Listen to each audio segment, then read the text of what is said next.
I hope you all had a 20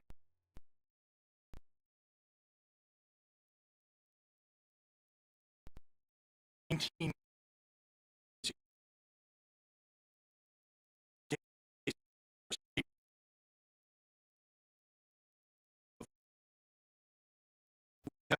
vaccinated nearly 90%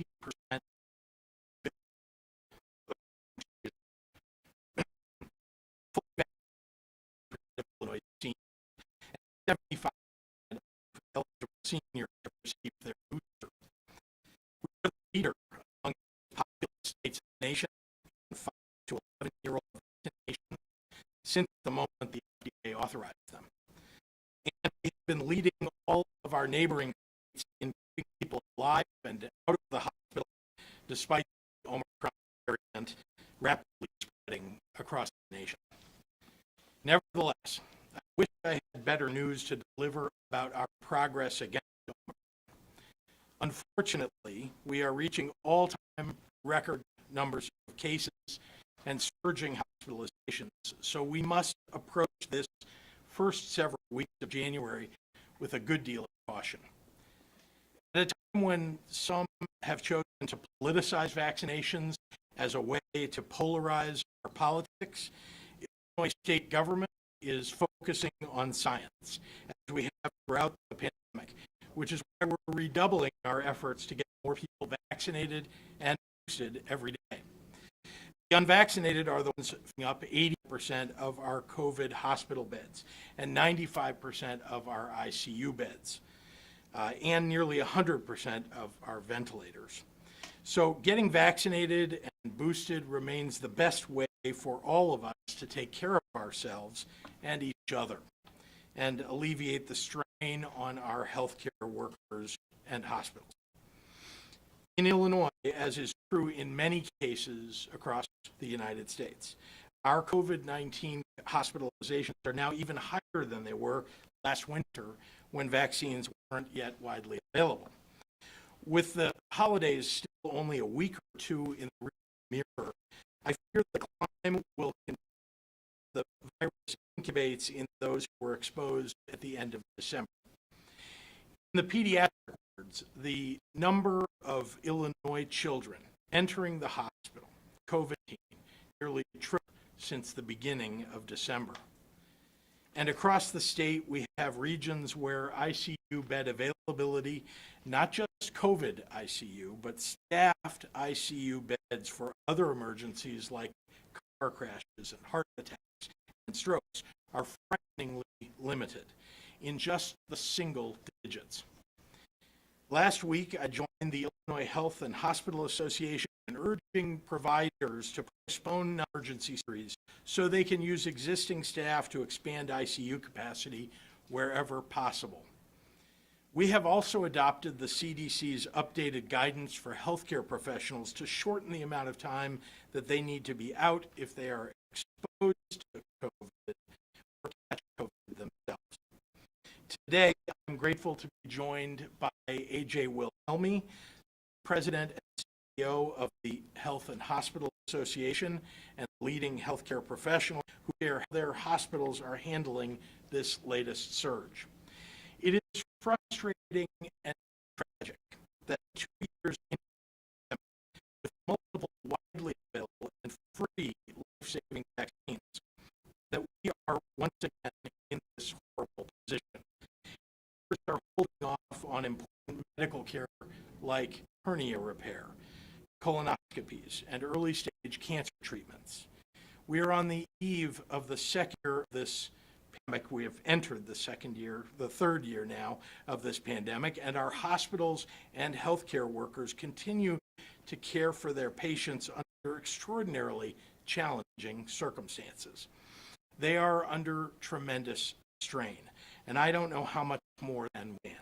We must all find ways to support them in every way possible. I'm here today to reiterate that we do have the tools to get through this. It's time for everyone to join in using those tools. First, stay home if you're sick, and if someone you know is sick, take extra precautions. Second, get your vaccination and get your booster. Third, wear your mask. An N95, KN95, or a surgical mask are best and reduce transmissibility by 53 to 90%. A cloth mask is less effective. It's much better than no mask at all, and it provides some protection for the people around you. Lastly, if you have a relative, a coworker, or a neighbor who is hesitant about getting vaccinated, take them, sit them down, talk to them about your own experience. Soothe their fears. Reach out with kindness and with compassion, but above all, reach out. That conversation maybe begins by saying something like, I care about you, and I really want you to be healthy and safe. Over the holidays, I announced the state of Illinois is more than doubling personnel and adding at least 100 people to local health department vaccination sites, reaching tens of thousands more Illinoisans every day.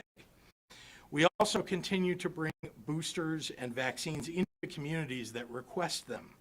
Your organization to host a vaccination clinic. Please visit IDPH's website, where you'll find a link to sign up so that we can bring a vaccination clinic for everyone in your organization to you, everyone who isn't yet vaccinated or needs a booster. Testing is also vitally important for keeping you and your family and your coworkers safe. Starting today, our free community-based testing sites have expanded to 6 days a week to increase COVID-19 testing availability across the state of Illinois. That's a 50% increase. These free tests and test sites are located in Aurora, in Arlington Heights, South Holland, Fairview Heights, Peoria, Bloomington, Champaign, Harwood Heights, Rockford, and Waukegan, as well as at all local health departments. You can find more information about where you can get tested at coronavirus.illinois.gov. This morning, the FDA also made two very welcome announcements related to booster shots. First, 12 to 15-year-olds will be eligible to get their booster shots shortly. The CDC is expected to support the expansion later this week, and as soon as they do, Illinois will be ready to get eligible teenagers this extra protection. Second, the FDA moved to reduce the waiting period for Pfizer and Moderna boosters to 5 months from 6 months. The CDC is also expected to sign off on this reduction very soon, meaning that anyone who got their full Pfizer or Moderna vaccination before early August will be eligible for a booster shot. Millions of people here and around the world have safely gotten boosters, making them more protected more quickly. And this is good news. State government remains vigilant with widespread testing and vaccinations and maintaining healthcare capacity. And all Illinoisans need to focus on keeping each other safe. Where we go next as a state is a matter of all of us pitching in. Each of us can get vaccinated, get boosted, and wear our mask when in spaces with other people. And I ask everyone to do their part. So thank you, and now to over Dr. Ezike, who is joining us and speaking to us. Thanks so much, Governor, and happy to everyone. Really hoping it could be a better place to start off the new year, but the changing of the calendar gives us the opportunity to renew our fight against COVID-19. We do know how to prevent further spread of the disease. It's the same old, same old. Get vaccinated, get boosted, wear your mask, avoid crowds, get tested. And all we need to do now is actually implement those things. We do continue to battle. We have Omicron quickly taking over. And as I'm sure everyone has seen, Omicron spreads much, much quicker. Although initial information that Omicron may not cause severe illness, Delta, we are not people in the hospital. There are just so many more people with COVID, period. The ratio of people with COVID-19 who are hospitalized compared to those who are not may be decreasing, but because there are just so many people with COVID-19, our hospitals are still completely overwhelmed. An average of 550 people, 550 people are admitted to Illinois hospitals each day, every single day on average with COVID. And 90% of those people are not vaccinated. People are not taking advantage of something that can save their lives. And they're also not helping prevent the potential death of someone they may unknowingly spread it to. I know you might say you're healthy and you'll be okay if you get COVID, but the person right next to you might not be as fortunate. The person next to you could be on cancer treatment, could have a decreased immune response vaccine. So when you aren't vaccinated and you don't wear your mask and you're sitting next to that person, you could inadvertently spread the virus and put them in the hospital or even worse. There are over 4 million people in Illinois who haven't gotten vaccinated. In addition to hearing that they don't think that they'll get that sick with COVID, we're also hearing people questioning why they should get the vaccine if they can still get Omicron, can still spread it. Facts are facts, and no vaccine is 100%. However, your chances of getting and transmitting COVID-19 are significantly, greatly decreased, as is your chance of getting severely ill or dying. It's been more than a year since vaccines started going into arms. Longer if you take into account the vaccine trials. So we have lots and lots of evidence that shows the safety and the effectiveness of the vaccines. Vaccines are truly saving lives. It's just that simple. So why don't we do something that could save a life? I also want to encourage people who think they've been exposed to someone with COVID-19 to get tested. Even if you have the mildest symptoms, a sore throat, a cough, fever, chills, just get tested. As the governor mentioned, our based testing sites are offering free testing now 6 days a week, with additional free shield testing locations across the state. Some communities are seeing pop-up testing, which are helping fill the demand for testing. And we're planning mobile pop-up clinics as well. We do want to urge some caution with some of these clinics. There unfortunately are those who are taking advantage of these crazy times to try to save people. So if you have any doubts about the testing location that you're looking at, go ahead and ask some questions. What lab is the testing site using? When will you receive the results and from whom? The IDPH website lists the locations and the hours of the free community-based testing sites, as well as for the shield locations. It also has a search function to find a testing location near you, which includes many local health departments as well as many pharmacies. I'm asking for your help in this new year 2022. Let's get more people tested. Let's get more people vaccinated. Let's limit the spread of this virus, and let's get closer to the end of this pandemic. And now I'll summarize comments in Spanish. Feliz año nuevo. Realmente esperaba que estuviéramos en un mejor lugar para comenzar el nuevo año. Pero el cambio de calendario nos da la oportunidad de renovar nuestra lucha contra COVID. Sabemos prevenir una mayor propagación de COVID-19. Vacúnese, reciba su refuerzo, use su máscara y hágase una prueba. Lo que necesitamos ahora es que la gente haga estas cosas. Seguimos luchando contra la variante Delta, pero Omicron se está apoderando rápidamente y Omicron se propaga mucho más rápido. Un promedio de 550 personas están en los hospitales de Illinois cada día con COVID-19. Aproximadamente el 90% de las personas hospitalizadas con COVID no están vacunadas. personas que no se aprovechan de algo que podría salvarles la vida no están ayudando a prevenir la muerte potencial a alguien que usan. Es cierto, ninguna vacuna es 100%, pero sin embargo, sus cambios para contraer y transmitir COVID se reducen en gran medida, al igual que su probabilidad de enfermarse gravemente o morir.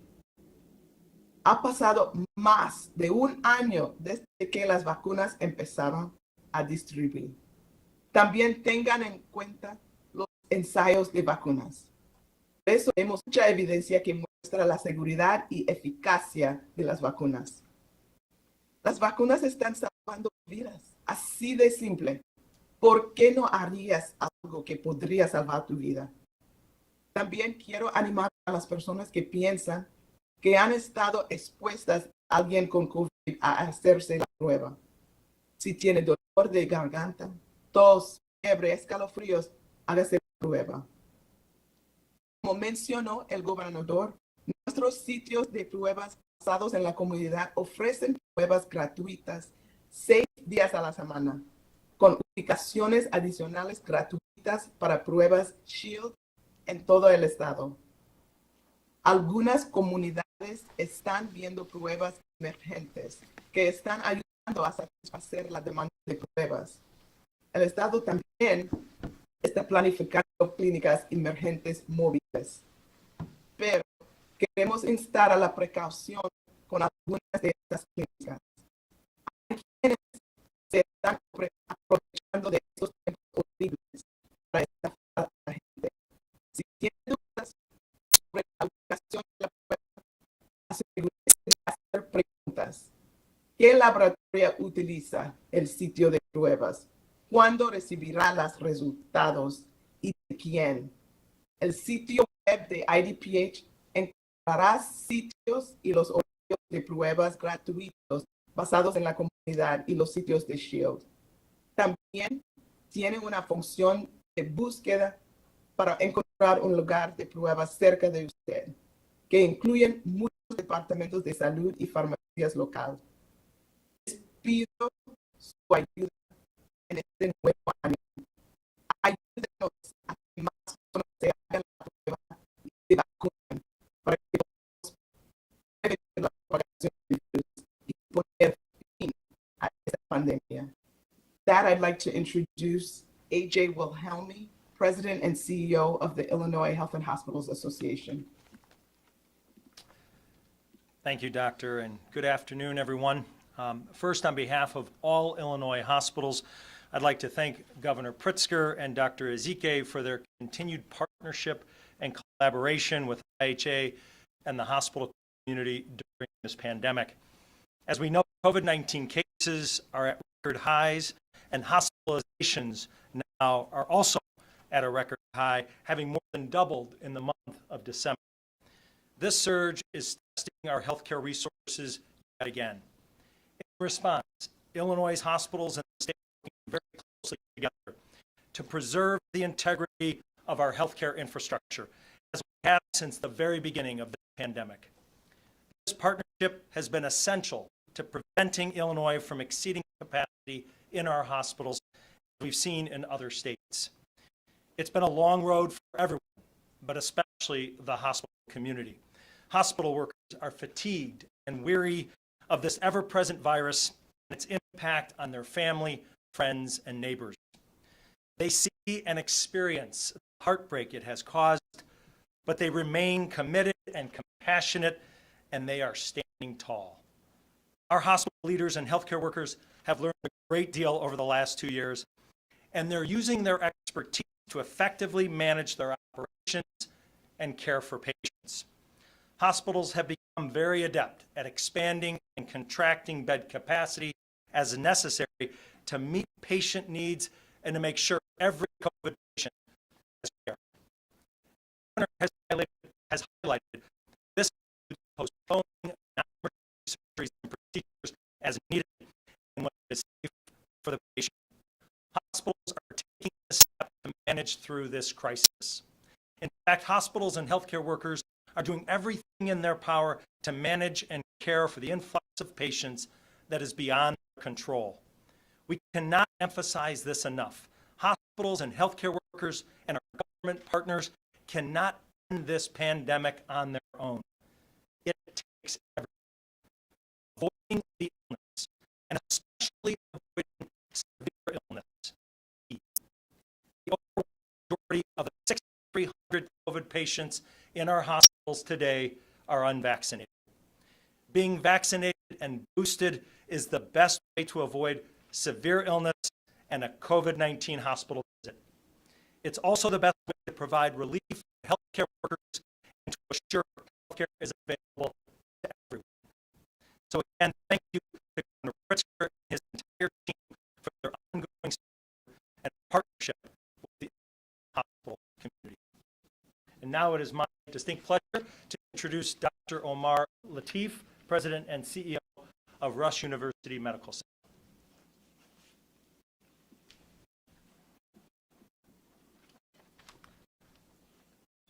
Thank you, Governor Pritzker, for asking me to be here today. We are grateful for the leadership that you and Dr. Ezike have shown throughout the pandemic. When we gathered here for a news conference in 2020, I said, Chicago is strong, and all our hospitals are made up of amazing people who do whatever it takes, 24 hours a day and 7 days a week, as long as it takes to get our community through this. I remember standing at this podium in this room saying that none of us would have ever imagined that we'd be here again nearly 2 years later, saying almost the same thing. Some things remain the same.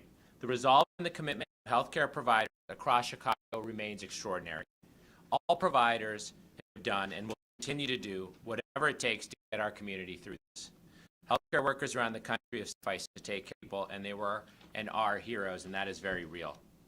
Like every hospital across the state, Rush is closely watching our capacity and doing everything possible to ensure all our patients' needs are met. We have already taken many steps to increase access to safe, quality care. These are the steps that you've seen on television across the country and across the globe that hospitals have had to do during prior surges. We've turned our lobby into an emergency room, the Brennan Pavilion. We've expanded virtual care, minimizing the need for travel. We've rescheduled some procedures when necessary, and in partnership with public health, we continue to test, vaccinate, and provide care in the most vulnerable and under-resourced communities, including the homeless community. At the same time, things are the same, some things are different. We have learned so much about how to treat this virus. Our outcomes are better and better in doing so. We have highly effective vaccines and boosters. During the pandemic, we were able to break down silos between hospitals all the way to home care, creating connections between partners across the city and state. All hospitals, nursing facilities, community health providers have figured out new ways to work together to combat the pandemic. We need to continue to work closely to best manage capacity and ensure that patients receive the care they need in order to save lives. And we need to learn from the earlier stages of the pandemic.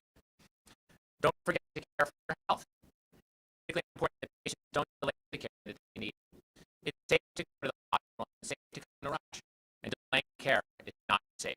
Medical research and our clinical experience at Rush has borne that out. We know of patients who were fearful for COVID exposure who needed life-saving care.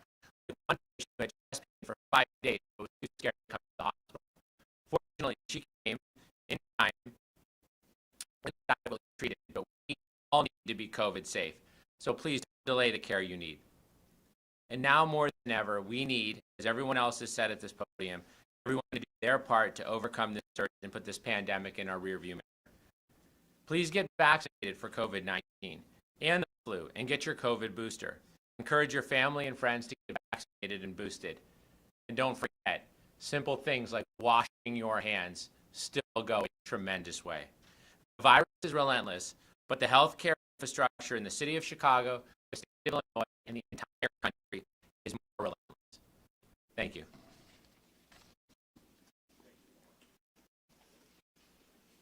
Thank you. And now I'd like to introduce Jim Skogsberg, who's the president and CEO of Advocate Aurora Health, and he's joining us virtually. Jim? Thank you, Governor. I'm pleased to speak on behalf of our 10 Chicagoland hospitals hospitals and 250 sites of care. And I'd like to start by recognizing our 40,000 Illinois-based team members. We are so grateful for the exceptional work they do for our patients every single day. And thank you, Governor, to you and Dr. Ezike for your public health leadership, especially around efforts to ensure access to vaccines for every community state. Like all systems, advocate Aurora has never been more challenging than in the last 2 years fighting COVID-19. Beds are full, wait times are long, and the doctors, nurses, and countless others who have so skillfully and compassionately cared for our communities are struggling. We have 963 COVID positive patients committed in our hospitals. That's more than double we had 30 days ago, and the highest number we've seen during this entire pandemic. We're also caring for another 213 COVID positive patients in their homes. Like others, we are managing capacity and staffing amidst a national staffing shortage. We are redeploying outpatient nurses, paying top dollar to recruit and retain talent, and leveraging telehealth. We're grateful for the growing number of Advocate Aurora team members who have stepped forward to be redeployed and to fill needed roles. More than 1,100 team members volunteered, covering more than 3,000 shifts. We're also delaying and rescheduling non-essential procedures as necessary. But the reality is that much of this unbelievable stress is preventable. More than 90% of all the figures have said, more than 90% of all COVID patients in the hospital today are unvaccinated or boosted. This trend is something all hospitals are seeing across the country. Vaccines and boosters are the key to reducing hospitalizations and death from COVID. We can't stop COVID without you. Together, we can lessen the strain on our state's healthcare system so that you and your family can access care when you need it most. So here's what you can do to help. First, as has been said before, get vaccinated and get your booster. That's the most important step to take. Second, keep having a tough conversation with loved ones about getting the vaccine. We all pass this pandemic as a community. Third, if you or someone in your household starts experiencing mild COVID symptoms, call your primary care provider or use our Advocate Aurora online system checker to understand if you need to be evaluated by a clinician. And if you experience severe symptoms, of course, go to the emergency room. And finally, reach out to the healthcare providers that you know personally or rely on for your care. They've been on the front lines for 2 long years, and your acknowledgement will mean a lot. Thank you, Governor Pritzker and Dr. Ezike. Thanks. And we have our final guest today is Gabriel Cummings. Gabriel is the president of Highland Park Hospital at North Shore University Health System and joining us today also virtually. Gabriel. Thank you, Governor Pritzker. On behalf of North Shore University Health System, our CEO, JP Gallagher, and our thousands of team members, thank you for the opportunity to contribute to this important discussion. We appreciate the leadership of Dr. Ezike, the governor's office, and the ongoing collaboration with fellow hospitals and healthcare systems as we work to respond to the evolving needs of our communities and navigate the significant demands on acute care capacity in response to Omicron variant. COVID-19 continues to test all of us. The demand for care is high, the needs of our patients are significant, and the fatigue of our dedicated staff is very real. Despite these challenges, our commitment is unwavering and our resolve is strong. To vaccines, booster, and established safety practices to keep our patients and team members safe. Thank you to the North Shore team for their adaptability and resilience, caring for our patients and one another. COVID positivity rates in our communities are climbing, and we are experiencing dramatic increase in COVID acute care needs. At our 4 legacy North Shore campuses, Evanston, Skokie, Glenworth, and Highland Park hospitals, cases have spiked over 200%, from 46 patients to over 138 patients since the first week of December. The overwhelming majority of these patients are unvaccinated. We are continuing options to ensure we have capacity to meet the most critical needs while keeping the safety of our team members and patients at the forefront. We are doing this in a number of ways. First, we are dedicating team facilities at Glenworth Hospital exclusively to COVID care in order to rapidly and efficiently address patient demand. To ensure we have capacity for those with acute clinical needs, we have temporarily suspended all non-emergent elective procedures from January 3rd to January 14th. We are stewarding our COVID testing capabilities to ensure patients who are symptomatic or have had an exposure have timely access to COVID testing. We are shifting and providing care via telehealth to allow for convenient access points for our patients. Like other healthcare systems, we are adopting CDC guidelines that accelerate timelines for some staff turn to ensure the care for our patients. Based on industry models, we are projecting an ongoing influx of patients through the end of the month and will remain agile and steadfast in our response, as well as in our efforts to advocate that all are vaccinated, boosted, and follow recommended guidelines for social distancing and masking. We also look forward to the clinical advances that the newer therapeutics will provide our patients and communities. Care providers who are also family members, colleagues, friends, members of our communities, we've never been more passionate and committed to delivering the highest levels of safety and care. We will continue to work closely with the governor's office and the many partners who play a role in keeping all of us safe. Governor, thank you again, and now I'll turn it back to you. Thank you very much, Gabriel, and happy to take any questions from members of the Yes, Mary. Governor, why is Dr. Ezike not here in person? And did notice that you coughed slightly, don't want to be paranoid, but have you been tested recently? I have been tested. I was tested this morning before I left my house. And in fact, I was 2 days earlier as well. So thank you for asking and your concern. Dr. Ezike, out of an abundance of caution, she had been exposed to somebody who had COVID and tested positive rather for COVID, and so she's just being extra careful and staying away, but joining us nevertheless. With the hospitalization so much higher, and you've both of you, Dr. Ezike, yourself, have always said you're more concerned not so much about case numbers, but hospitalization. Yes. So what's the threshold for more mitigation? That's what your concern is. Well, I think you're seeing that we are taking action here. A variety of things. One, very importantly, is that, as you heard Gabriel speak of, and Omar and AJ behind me, as well as Jim, that they are taking action within their hospitals in order to adjust elective surgeries. And remember, there's a wide range of surgeries that fit into this broad category that we often refer to as elective surgeries. Some are much more serious than others.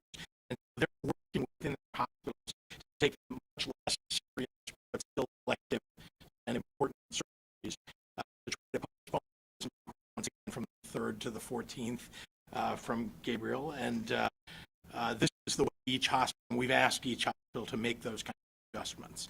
We also are, through our staffing contracts, trying to provide staff to hospitals that may need it, and they're doing everything within their hospitals to adjust staffing so that they can expand the available beds. And remember, when we talk about beds, ICU beds, and hospital beds, we're talking about staff beds.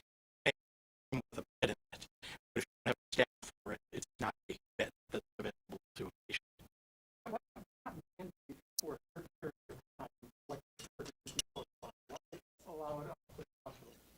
Well, again, because hospitals are different, the kind of procedures that they may need to postpone are different. A large hospital, for example, might have some plastic surgery that's completely elective scheduled. A smaller critical access hospital downstate, less likely to have one of those, more likely to have something perhaps more serious that's scheduled.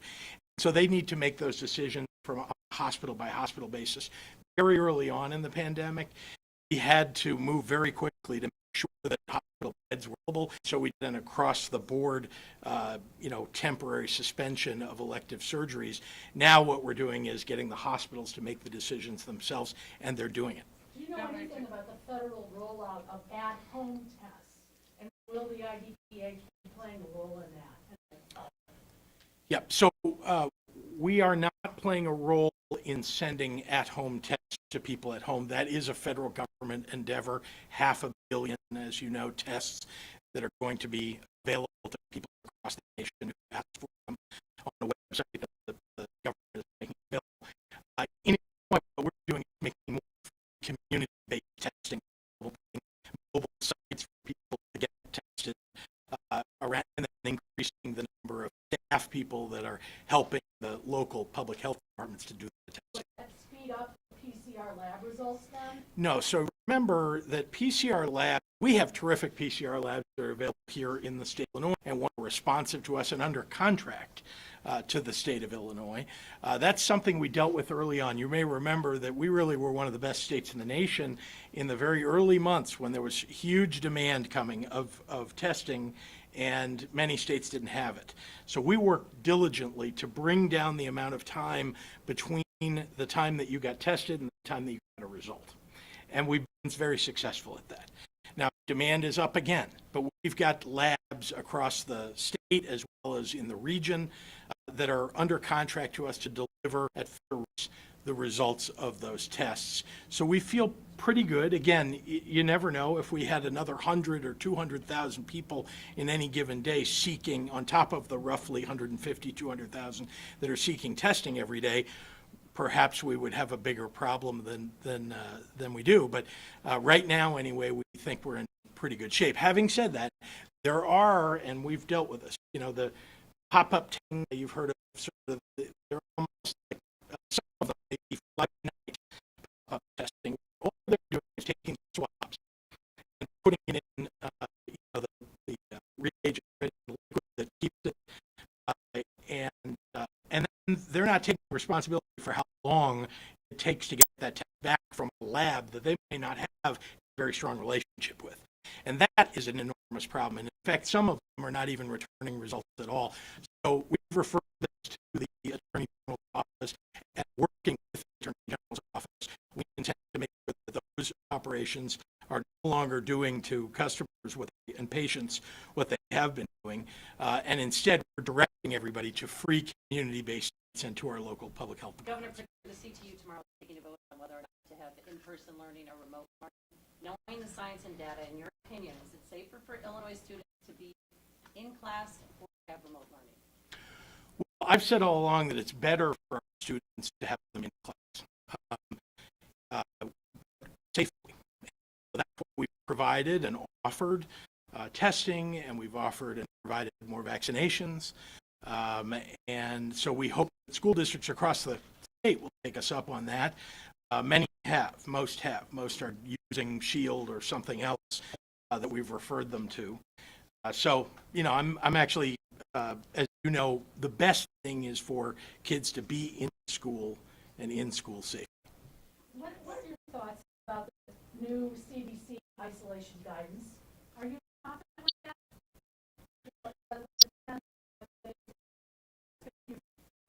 I understand. And look, the IDPH and I don't know that she's still on, but if she is, perhaps she may want to respond. But let me be clear.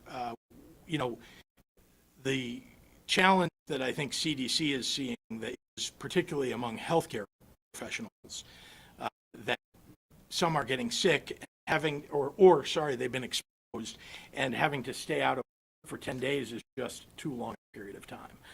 We need our staffing as best we can. And so I think that's one of the reasons that they came up with the adjustments. I know that it can be somewhat confusing for folks, but this is, and with the focus on the fact that we have the tremendous upsurge of Omicron and overall COVID-19 infections. Greg Bishop from Center Square wants to know why there's 1,000 fewer staff beds in the state than 1 year ago. Well, I'm not sure what numbers you're looking at, but let me explain again how staff beds, right? It's not a staff beds. It's a staff person, right? And those beds that are available across the state are available because there is a staff person in the hospital that the hospital is designated to provide that staffing. I guess what I'm saying is that it's for hospitals to deal right now with the demand staffing all over the country. And so you've got either fewer staff in the state of Illinois, or you've got more need for staff in ICU beds, which is a higher staffing ratio. I don't know whether you want to respond to that, Omar, if you have any thoughts about the number of staffing beds. No. The staffing question is one of the painful realities of the pandemic. We've had the highest number of retirements of people leave their field in health. We've had amount of burnout. And so that's one of the reasons that there's such an incredible need for staffing. So every hospital in the city, every hospital in the state, many of the hospitals in the country are competing against one another for the available staff. It's really a supply-demand issue. So we are desperately looking and actively recruiting, and it's basically a challenge to get people in to serve in these roles. And that's why it's particularly a challenging time right now with the increasing numbers coming at the same time. We have a decreasing staff. So it takes longer for people to graduate and come into the field than it is for, unfortunately, for the rate of people retiring right now. I just remind everybody that there's been a staffing shortage even before COVID for hospitals, and it's gotten more acute as a result of COVID. Is the state considering a vaccine mandate like Well, I just want to remind you they're not requiring vaccinations. That's not a vaccine mandate, right? What they are requiring is that if you go into a certain kind of establishment and they have a category of them, that you have to show that you've been vaccinated, right? That's the. So what I've done is as you know, first of all, I think that the city and the county are the right thing for the people of the city and the county. I encourage local leaders to do what's right in their communities. Every community is a bit different, as you know.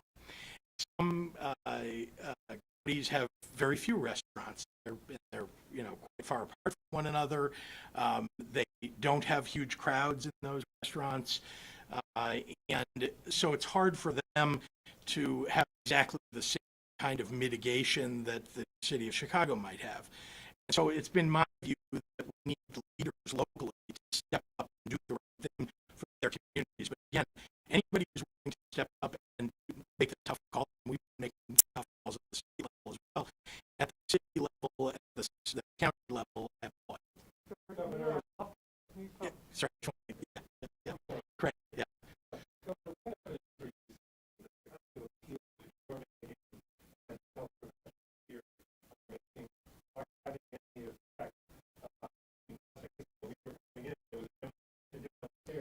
With considerably more people than are in this room right now, saying we're against vaccines, we're against the mandates. Is this having any effect? Are people listening? Those are not the audience for what we're saying. It's clear to me that people who are willing to come and protest against vaccinations, against masks, are not listening to the science. The people who are the audience, what we're saying is, are people who have been a little bit hesitant. They've been concerned. They read something on Facebook that they're not sure if it's true, and they haven't quite made the decision that it's time for them to get vaccinated. But let me be clear. Here's evidence that what we're saying is working. People are getting vaccinated every day. Tens of thousands of people are getting their first dose. Tens of thousands are getting their second dose. And even more are getting their booster. So we believe that messaging is very important. Most importantly, because what we're saying is true. Keeping yourself safe really means getting vaccinated, getting boosted, wearing your mask.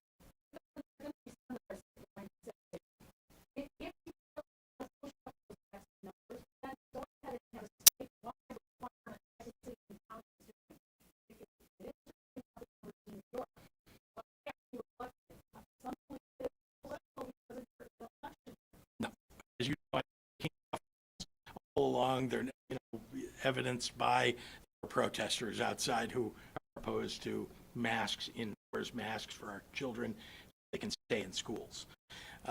So we clearly are making tough decisions. I just think that at this point we have vaccines available, we have treatments available, we have masks available. We've put in place a tough regime of indoor masks. There's a commentator who comes to these press briefings frequently who constantly is being the idea that perhaps masks don't work, or that we should take masks away in schools when we know that those masks are working to keep people safe. So it's important, though, people understand what this is, and people who don't want to believe the truth, I'm not sure how we're going to convince them, people who are protesting about this. All right, we'll do last one. Can I just ask about the Bradley shooting? We haven't had a chance to talk to you about that. As you may know, one of the suspects fighting extradition back to Illinois to be held accountable for the charges against him. Have you had any contact with the folks down there, and just your thoughts on that shooting? No, I've had no contact about it. Everyone. Maxwell, can I add one, just about, Sure. what does the new transgender rules change at the Department of Human Rights mean for schools, and specifically what will change? It's not a rules change. I can follow up with Mark after that. Yeah, there's That's a different question. It's school by school, they'll be making decisions, district by district. Appreciate it. Thank you.